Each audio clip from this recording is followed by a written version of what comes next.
Bonjour à tous, ravi de vous retrouver pour cette nouvelle édition et c'est une édition spéciale puisque nous recevons sur notre plateau un des supporters du Lille Métropole Rugby, Frédéric Boeuf, pour parler du dépôt de bilan du club, une décision difficile à encaisser, Frédéric Boeuf, 1,5 million de dettes. Est-ce que vous comprenez comment on en arrive là?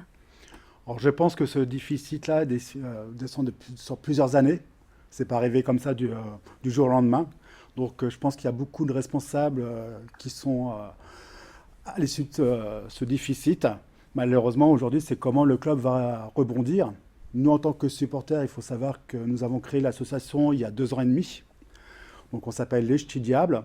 On encourage bien sûr le LMR, l'Île Métropole Rugby, mais aussi les filles du LMRCV, qui sont vice-championnes du top 8, l'équivalent du top 14.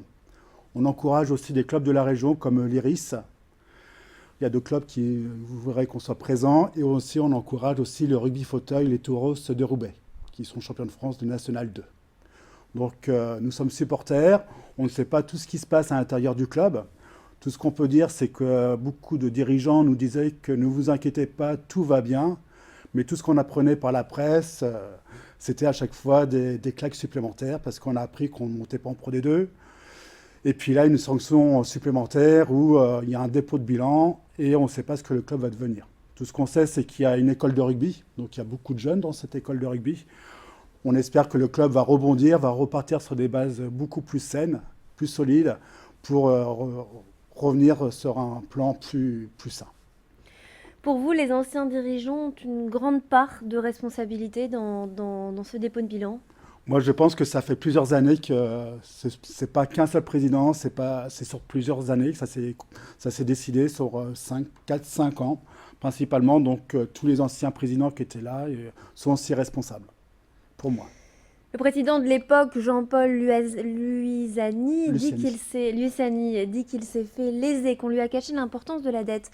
Les anciens dirigeants auraient minimisé. Qu'est-ce que vous en pensez qu'est-ce que vous pensez de ces propos? Alors, je sais que quand j'avais pu discuter avec Jean-Paul Luciani, il disait qu'il n'était pas au courant de tout ce qu'il y avait au niveau des comptes, qu'il en demandait encore davantage, mais il n'avait pas tout. On a vu après cet épisode de cet été qu'on ne montait pas en Pro D2, beaucoup d'investisseurs étaient prêts à venir, notamment Lorenzetti, qui est président du Racing 92, et que lui demandait aussi des comptes, il n'avait pas tout. Et aujourd'hui, on s'aperçoit que Jonathan Stober, on lui avait dit qu'il y avait 600 000, voire 800 000 euros de dette, et visiblement, ça serait 1,6 million. Donc il y a beaucoup de comptes qui ont été cachés, visiblement. J'imagine que c'est d'autant plus difficile car l'équipe a su s'imposer sur le terrain.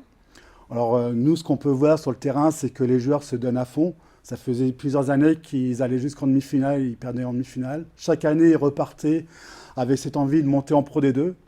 La dernière, à Nevers, ils ont obtenu cette accession en Pro D2. Ça a été une grande joie, ça a été une grande fête pendant plusieurs jours.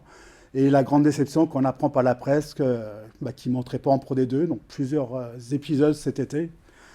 Et là, on voit que les joueurs sont partis en Fédéral 1, en sachant qu'ils ne pourraient pas monter en Pro D2 cette année, mais qui se donnaient à fond. D'ailleurs, on peut voir leurs résultats, hein, ils sont toujours bien placés dans le championnat.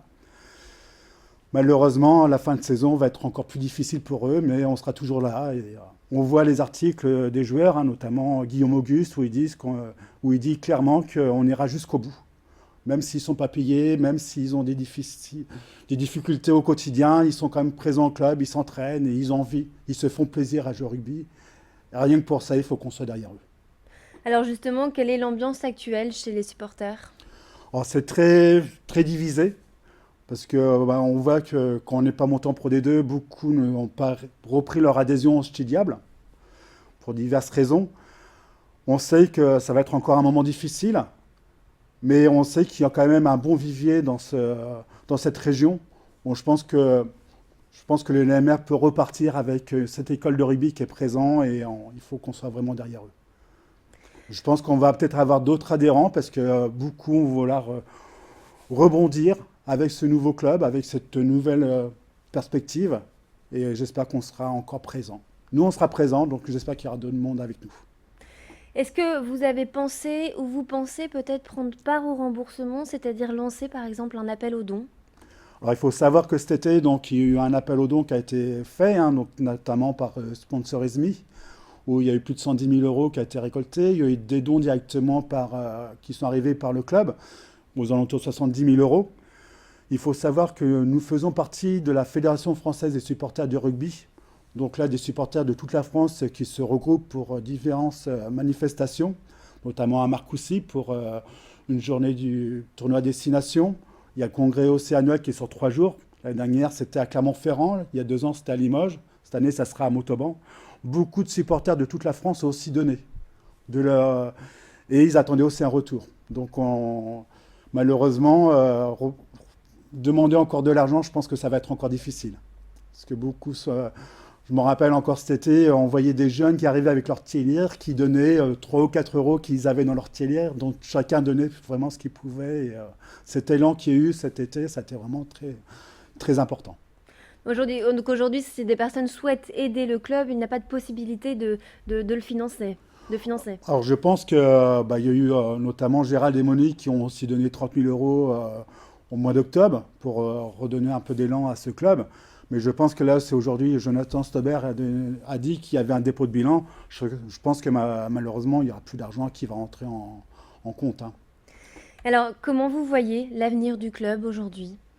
Voir comment ils vont rebondir, savoir déjà qui va rester comme senior, en sachant qu'il y a quand même, comme je vous ai dit, il y a une école de rugby, donc l'école sera toujours là, hein, c'est une association, donc sera toujours là. Au niveau des supporters, on sera toujours derrière eux, en espérant qu'ils vont repartir sur des bonnes bases et puis sur un avenir beaucoup plus serein. Mais écoutez, merci Frédéric Boeuf d'être venu sur notre plateau pour nous éclairer sur le dépôt de bilan annoncé du Lille Métropole Rugby. C'est la fin de cette édition. Merci de nous avoir suivis. Tout de suite, votre météo et l'infotrafic sur Grand Lille TV. Restez avec nous.